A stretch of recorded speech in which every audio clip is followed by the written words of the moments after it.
In 1964, television viewers tuned in to The Ed Sullivan Show to see the American debut of a British group called the Beatles, and the world was never the same. Featuring music from the Rolling Stones, the Kinks, the Beatles and more, the British Invasion relives the hits that changed the world. This immersive multimedia concert experience takes you on a musical journey front and centre back to the 60s. They came, they sang, they conquered. The British Invasion, live on stage. Okay, so this is Daisy Blake for Gephardt Daily. I'm in Salt Lake City and I am talking to Billy Harrington, who is part of the tour of the British Invasion. Can I just ask you first, Billy, where you are? Because I know you're not in Salt Lake City right now. Right now I'm somewhere in Wyoming. Oh, somewhere? Yeah, we have a day off. I can't, it's a little embarrassing, but I actually don't know what city it is. It's a small town and this is like a day off for us. So we're kind of in between shows right now, kind of like halfway point. And you're kind of near the beginning of the tour right now, is that right? Yeah, I think the show count is like, I think we've done 20 some shows now, like 24 shows, but we have about, I think we have about 50, 55 to go. Total? Yeah. And you're doing a bus tour, right? Yep. Sleeping on the bus most of the time. That's why my hair's a little, crazy. And delightfully tousled, I'd say. Yeah. How's it doing a tour on a bus? Have you done that before? I've never done it before.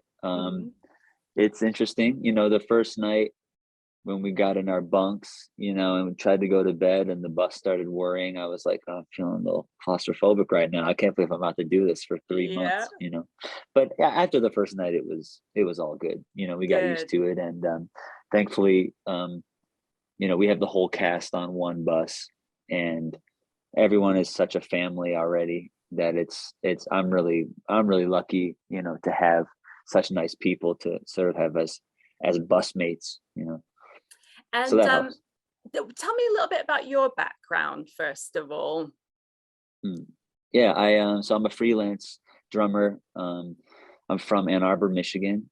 I went to University of Michigan for music and sort of grown up there, and just decided to stay after school and started doing gigs. And I graduated in 2010. So that's really freaky. So like 12 years later, I'm just sort of around. I play a lot of weddings. I play a lot of recording sessions for artists, and I make a living just playing the drums back home.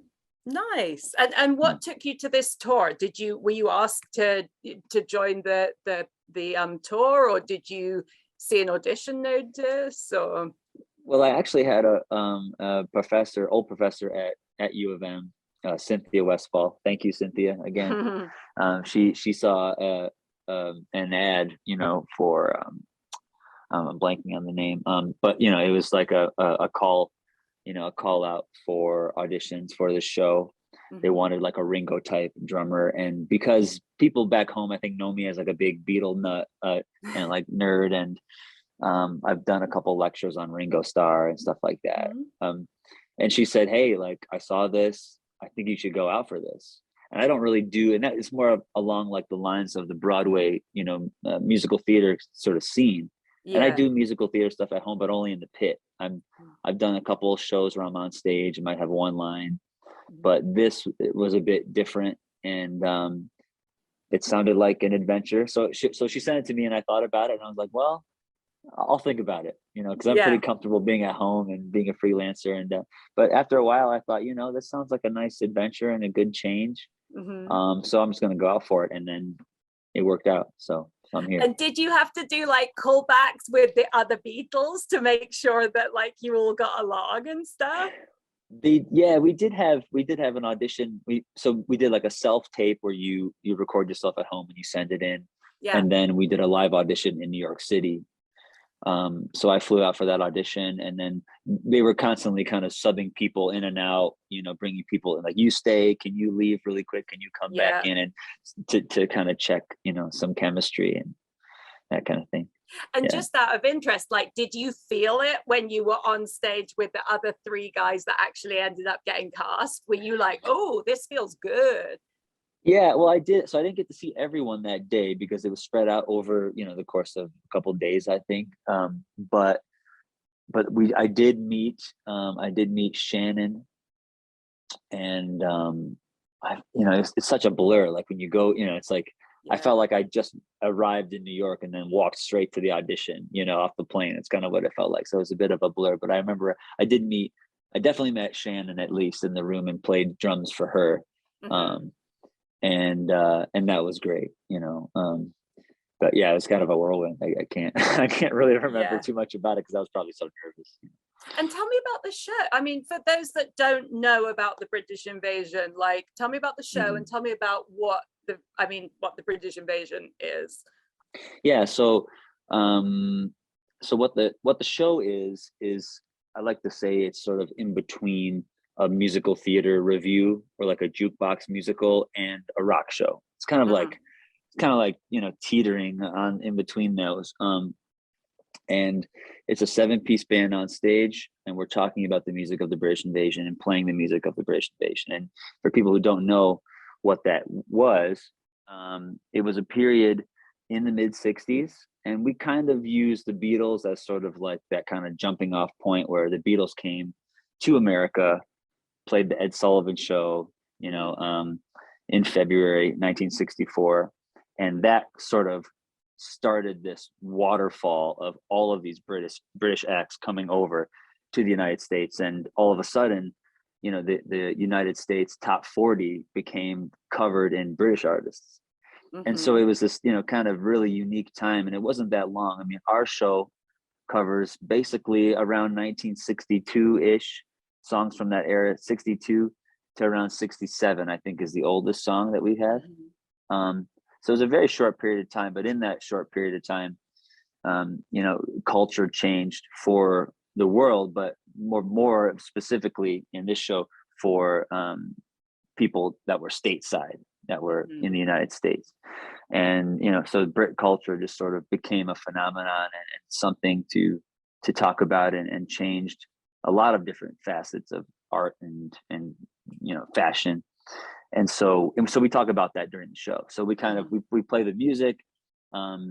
It's kind of like a time capsule sort of thing where we want to take you back into that time. So a lot of our audience is I would say mid 60s and up. Yeah. So they have a recollection of that time in their life. Maybe they heard the song, some Beatles song or a Petula Clark song when they were in middle school, and they, or they saw Twiggy and they wanted to dress like Twiggy, or something like that. And so we that's kind of our target audience, but we have younger people too. But it's basically a show that's trying to sort of relive that magical time of this music where it had an impact on the fashion, on the culture in general. So we talk about it a little other bands too. Did I see there's a little bit of Who in there? And yeah, we do. Yeah, so because a lot of people will see a picture and they're like, "Oh, it's a Beatles cover band," and that's we do some Beatles songs, but we do a couple songs by the Rolling Stones. There is a Who song in there. There's a Donovan song. Some artists that I think some people will remember, but other people might not, like Lulu. So it's so interesting because like we do Lulu's song "To Sir with Love" that was written for the movie. And I feel like everyone knows that. And it was one of the songs that I didn't know when I said yes to the show. I actually watched the movie with my mom, like before I left, because she remembered it in middle school and loved the song and the movie and stuff. So we kind of have a really nice mix of kind of everything that was happening in the top 40 at the time that were all British. And then along with that, I was seeing on the website that there's cool, like, crazy projections and lots of nice visual stuff and that kind of thing. Yeah, so like we do play the music. It's a live band on stage, but we have a really, really cool kind of like a 60s television screen behind us. It's supposed to mimic that. So we have like some black and white shots that are live, sort of makes us look like we're on the Ed Sullivan Show playing some of the more psychedelic songs, some of the Who stuff. We have, kind of a more like, colorful psychedelic thing. We've got 2 costume changes that sort of reflect kind of where it starts with a more conservative, suits sort of look. more black and white colors, more grays, and then we kind of transfer over into that more colorful psychedelic thing of like the London Carnaby Street kind of, like a lot of loud colors and patterns that people maybe wouldn't put together today, and so it's really fun. So yeah, it's a very visual show. We do talk a little bit about the songs in between the tunes, just saying what's happening either in fashion or in the mental headspace of the fans at the time, that kind of thing. And did you all have to nail the Liverpool accents? Well, it's funny because I actually got asked to turn down my Scouse Liverpool Oh, you accent were too Liverpool? I was too Scouse. Yeah, but but we do have, we go for the accents. I think everyone kind of has their own sort of character. Yeah. We're not trying to act like we're a particular band from some area. It's more about like, this is sort of the Brits coming back from the 60s to tell you, wasn't that time so great, and so everyone kind of has their own, like some people have a bit more of a posh accent. I definitely have more of a Liverpudlian northern accent, just because honestly more of my favorite music is from that area, and I'm a big Beatles fan too. So plus it's such a fun accent to do, isn't it? That funny little Scousey thing. It's like, it's a fun accent for sure. So also I want to ask you, like, as a drummer, why you love playing Ringo Starr particularly. Okay, well, what I like to tell people is that Ringo is left-handed, but Ringo plays a drum set right-handed. Is that right? I did not know that. And so I'm also a lefty, but I play drums right-handed, thank God, because I can't imagine having to switch over the drums, like flip it, mirror image every time I wanted to do a gig or sit in somewhere, so thankfully I didn't make that mistake. But because we're both lefty, and we play out a right-handed kit, Ringo has sort of been famously, or I don't know, he's been kind of known in the drum world to play things that were slightly unusual, like leading with his left hand. And so because he played that way on the right-handed drum set, it was kind of, he was able to sort of create a lot of unique things that I think spoke to a lot of the people, on those recordings that are like, wow, that's really unique. That's so interesting. It's just slightly different. And it was, a lot because of, because he was a lefty and he was trying to get around doing something that a right-handed person would do, but had to do it with his left hand first and make use of that. So he kind of has this unique style, but I also think that Ringo has the most incredible time and feel, like the way he plays the song, he plays for the song. He never plays too much. So everyone sort of gets a spotlight. The song gets a spotlight. It's never a drum feature. Sure, there's a couple little cool things here and there that make it unique, but that it also is just, just like the other three Beatles. Everyone is sort of doing a unique part that has a high level of musicianship, but it's all going to serve, a great song.